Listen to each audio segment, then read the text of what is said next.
సైంధవ్కి ఆ కథతో పోలిక. విక్టరీ వెంకటేష్ హీరోగా వస్తున్న 75వ చిత్రం Saindhav. Complete action based and family ఎమోషన్స్తో ఈ చిత్రాన్ని దర్శకుడు శైలేష్ కొలను సిల్వర్ స్క్రీన్పై ఆవిష్కరించే ప్రయత్నం చేస్తున్నారు. శ్రద్ధా శ్రీనాథ్ ఈ మూవీలో వెంకటేష్కి జోడీగా నటించారు. వెంకీ కెరియర్లో భారీ బడ్జెట్తో పాన్ ఇండియా రేంజ్లో ఈ సినిమాను తెరకెక్కిస్తున్నారు. సంక్రాంతి కానుకగా ప్రేక్షకుల ముందుకు ఈ చిత్రాన్ని తీసుకొచ్చే ప్రయత్నం చేస్తున్నారన్నమాట.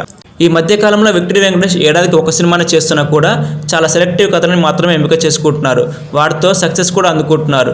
గురు, నారప్ప, దృశ్యం, F2, F3 సినిమాలు విక్టరీ వెంకటేష్కి వరుస సక్సెస్లు ఇచ్చాయి. వీటి తర్వాత కాస్త బడ్జెట్ స్పానింగ్ పెంచి సైంధవ్ మూవీ చేస్తున్నారు. దీని మీద ఎక్స్పెక్టేషన్స్ కూడా అందుకు తగ్గట్లుగానే ఉంటున్నాయి. అయితే ఈ మూవీ స్టోరీపై ఇప్పుడు సోషల్ మీడియాలో ఒక టాక్ వినిపిస్తోంది.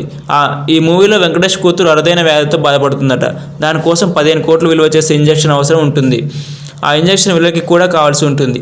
దానికోసం ఇద్దరి మధ్య పోరాటం జరుగుతుందట. ఈ స్టోరీ లైన్ గతంలో గోపీచంద్ హీరోగా వచ్చిన ఒక్కడున్నాడు సినిమాకి దగ్గరగా ఉంటుంది. ఆ మూవీలో బాంబే బ్లడ్ గ్రూప్ ఉన్న హీరోని విలన్ తన అవసరానికి వాడుకోవాలని అనుకుంటాడు. హీరోని చంపి అతని హార్ట్ తీసుకోవాలని అనుకుంటాడు. ఇది తెలిసి హీరో తనని తాను ఎలా కాపాడుకుంటాడు అనేది కథ. ఇంచుమించు పాయింట్ ఒకే రీతిలో ఉన్నట్లు అనిపిస్తోంది. అయితే సైంధవ్ మూవీ కంప్లీట్ యాక్షన్ బ్యాక్ డ్రాప్తో ఉండబోతుంది అనమాట. గోపీచంద్ మూవీ ప్రయోగాత్మకంగా వచ్చిందనమాట. దీంతో స్టోరీ లైన్ విషయంలో సిమిలారిటీ ఉన్న ట్రీట్మెంట్ పరంగా చాలా వ్యత్యాసం ఉంటుందని విక్టరీ అభిమానులు అంటున్నారు. ఖచ్చితంగా వెంకటేష్ కెరియర్లో సైంధవ్ బెస్ట్ మూవీ అవుతుందని ఆశాభావం వ్యక్తం చేస్తున్నారన్నమాట. మరి ఈ మూవీ గురించి మీరేమనుకుంటున్నారో కామెంట్ రూపంలో తెలియజేయండి.